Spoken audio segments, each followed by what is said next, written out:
I found this letter from McLuhan to Hugh Kenner. It's on January 23, 1950. I'm sure there's something good in it.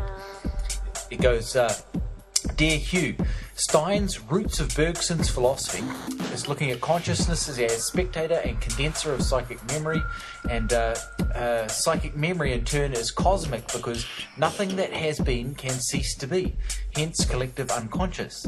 Hence Malam's doctrine of poetry is incarnation, able to raise any kind of experience, simultaneity of all experience, etc. Consciousness discontinuous, but psychic memory continuous.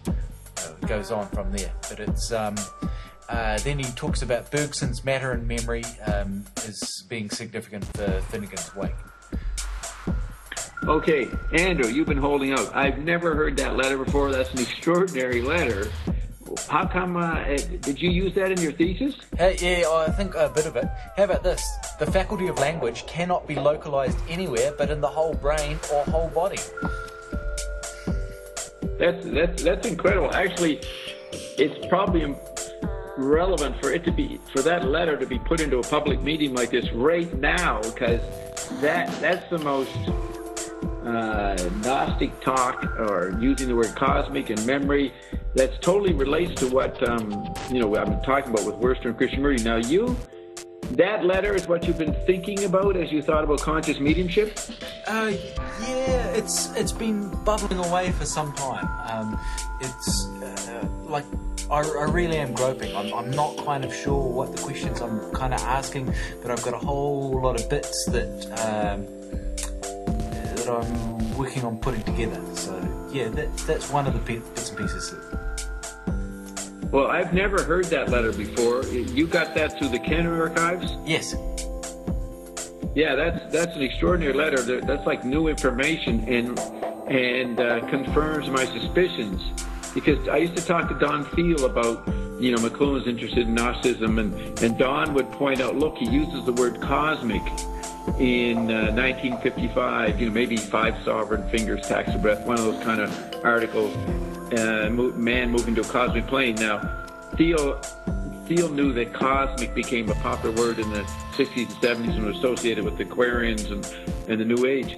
But I knew that Don was struck by such a flaky word used before its general popularity, but it was risky for McLuhan to use that. But you got him using the word cosmic right there in that note to Kenner. That's pretty amazing. Yeah, in 1950. Right, and what's interesting is he's evoking the tradition that Bergson represented and was the opposite of Lewis's interest. And to me, it shows McLuhan, quadrophenic McLuhan. He's he can go into Platonism and he can go into Gnosticism and Aristotelian and all over the place, because him putting on that kind of talk about Bergson is heretical if Lewis knew he was saying that, so to speak, to even engage Bergson. There's a bit of distance in it, though, because he's saying excellent on the origin and rise of the doctrines of the unconscious in the 19th century. So, in a certain sense, he is just studying the effects as well. He's sort of going, oh, look, Kenner, here's another bit of inventory.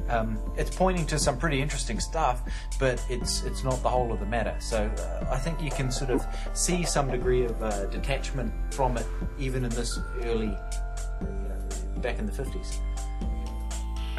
It's not necessarily early. I agree with you exactly that he knows that's the literate version of the unconscious, and he's tracking the diluted interpretation of the unconscious as an effect of literacy that only he sees as an effect, because he sees the unconscious is not in that mystical realm. But the point is, he knows he has to think about that mean in relation to what he thinks the unconscious is. You know what I mean? It's like Barry Nevitt used to say, Marshall did not read enough Karl Marx, and so he should know more about it. And so Barry Nevitt said he himself was the guy who knew enough about Marx to make Take Today a valid book, and he put all the Marxian stuff in there, or the critique of Marx that McLuhan wouldn't have come up with. But it's the same thing. McLuhan here, he knows at least about the history of the visually biased mystical version of the unconscious. He's well versed in that. Maybe Barry Nevitt wasn't, but he's well versed in that, and he knows his enemy, so to speak, and he's showing that there.